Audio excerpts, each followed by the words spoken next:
Tough game the other night. Yeah. It happens. Listen, I know we haven't had really a chance to talk much since you joined the team, but I just kind of wanted to stay out of your way, give you a chance to chill, you know? Oh, I'm Jake. Yeah, I know. Anyway, you're gonna be fine.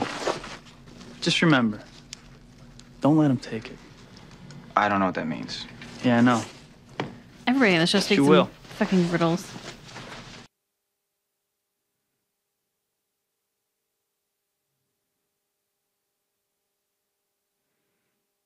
I mean, they gotta come together at some point, right? That's where this is going. They're gonna eventually, not necessarily be friends, but at least be like cool with each other. I'd say see you at practice, but we both know you're not gonna be there. Why humiliate yourself, right? Why would you do that? Obviously. You missed again. Gonna like challenge him into being there. Whereas if you would just leave him alone, he might actually go away. Lucas Scott! He's gonna show up. He'll just be there late. One more time. Lucas Scott! No practice today?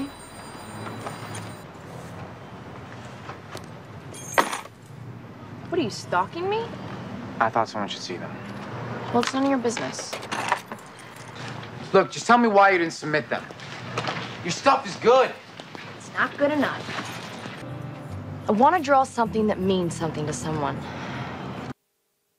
There's like a string or something on the camera and it's driving me nuts. Also, she's going to have a heart attack if she is like having these kinds of existential crises on a daily basis at 17. People who value their lives usually knock first. Oh, it's you. That explains it. If you've got a problem with me, Whitey, don't take it out on Nathan. What problem would that be, Danny? State championship? Now you've gone and humiliated Karen's son in some feeble attempt to get even. Karen's son. That's a very convenient way of putting it. That'd make you happy, Danny? Seeing the demise of a kid that you fathered and then abandoned?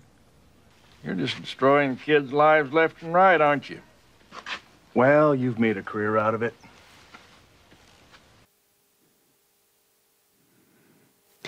Looks like Snape.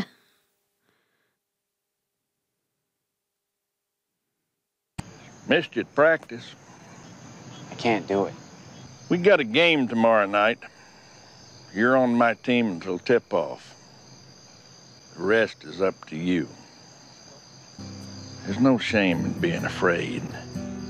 What you gotta do is figure out what you're afraid of. Because when you put a face on it, you can beat it.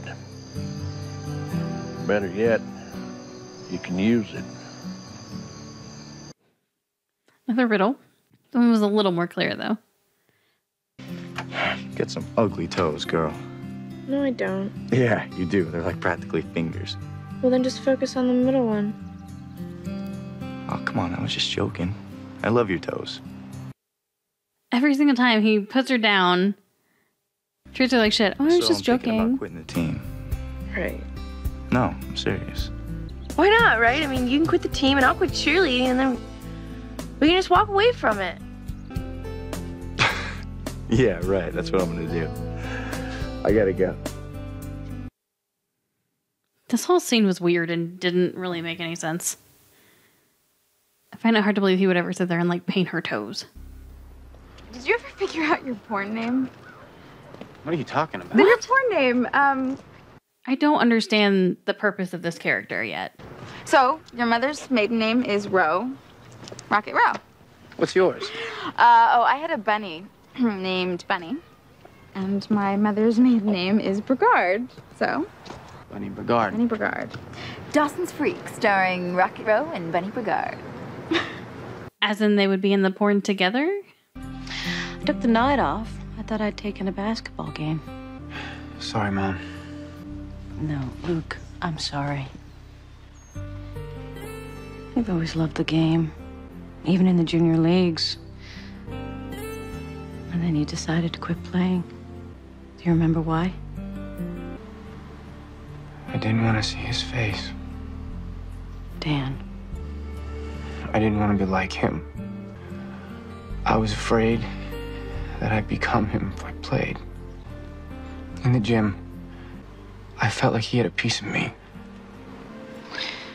Well, I say he's taken enough from us. I took the night off to watch my son play again. The way he used to when he loved the game more than anything. Mom? Thank you. It's hard to fight the things we're afraid of. Sometimes we just need a little help. It was a little on the nose, script-wise. Hey, could you take a look at these? You won't be disappointed. Sure, okay. Because it's that easy. Son.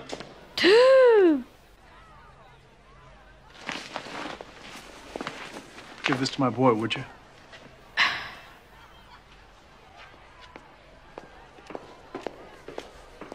Also, like, they have completely different color hair and Don't let him take builds. it. Your talent. It's all yours.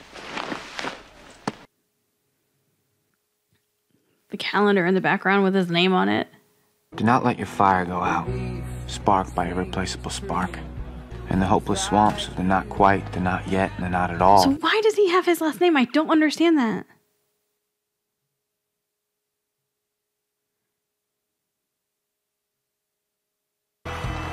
Hey, your art matters. It's what got me here.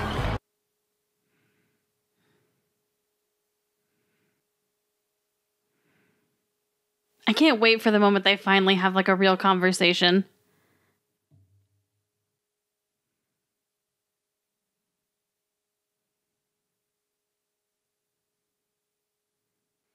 That was a really weird shot at the end with the thing like falling to the ground.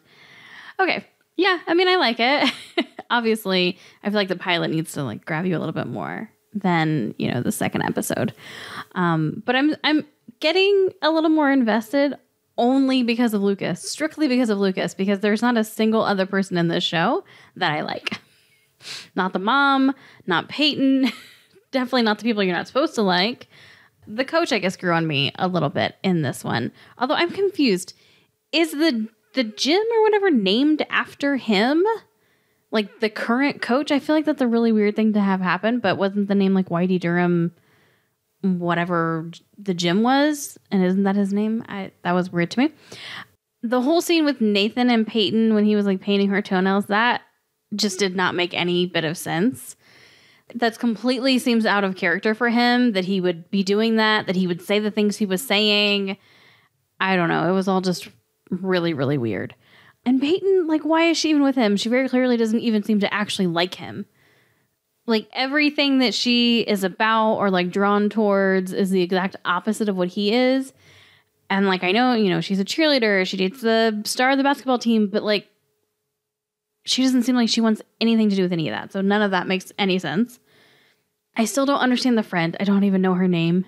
Haley? Not Haley. There's no way it's Haley. That's in the OC. I'm just going to get mixed up. Anyways, I don't get that character. Surely some of his friends are going to have to fall by the wayside. Because it's a lot of, that's what, like, he has, 5 friends? And he's supposed to be kind of like this, like, outcast sort of a guy. So I feel like there's no way that all 5 friends are going to stay in this show. Obviously, I think she's going to stay. And I think she'll become more of a presence in the show than like those secondary, you know, male characters at the playground. I just don't see them sticking around very long. Maybe like the 2 media people, the 2 media guys or whatever, the announcers. I don't know. It's all just kind of weird. But yeah, with his friend's character, she's always there. So clearly I figured out, because she was actually like working at the cash register. She does officially like work at the cafe, which explains why she's always there. But I need a lot more backstory to care about her at all. Like, they're supposed to be best friends, but I just don't see it. Like, you could take her character out of this show and it would be basically the same exact show. So they got to do a lot more with her for me to care about her even a tiny bit, like, because I just don't at all. The mom, I am so over her shit. Like, I get you were abandoned when you were pregnant. It sucks. But also, like, why did you give him the dad's last name? And like, why are you still in this town where everywhere you look is like this reminder of how terrible things were back then? And I just don't understand that. And also, like, she's still putting that trauma that happened presumably like 17 years ago over her son in the current moment. And like, that's just a really shitty thing to do because, like, I'm sorry, you're not the only person who found out they were pregnant and then their boyfriend dumped them or left them or whatever. It happens. And plenty of other people go on to still be fully supportive of their child and not let that moment 17 years ago or whatever, like, take over all the time constantly with their kid. So that's annoying. And the fact that he's like apologizing to her. He's been walking on eggshells and making decisions so that like she doesn't feel bad and she isn't sad and all these things. Like, he's constantly taking care of her and like taking her feelings into consideration. And like the one time he wanted her to be there for him, she was like, no, I can't do it. That's where he broke up with me, basically. Like, come on. I did think it was kind of curious, though, that Dan said that Keith, like, oh, you finally came to watch your nephew play. And he's like, yeah, you could say that, which means that he never went to watch Nathan play. So he clearly doesn't have a relationship with Nathan, and he does with Lucas, which I feel like further supports my theory that we're going to find out that he actually is the father. Definitely could be way off about that. If they didn't do that, I feel like that's a twist that is a missed opportunity. Maybe it was too soap opera-ish, but like, that's kind of what the show is. So yeah, I'm excited to see more episodes again, just because of Lucas at this moment. I feel like we're going to have to get more into the characters. This is only the second episode. So obviously these characters are going to have to evolve over time, and hopefully I'll get to like them a little bit more than I do now. But yeah, no, I am still into it and definitely looking forward to the third episode. All right. Thank you so much for checking this out, and I hope that you will come back for that episode.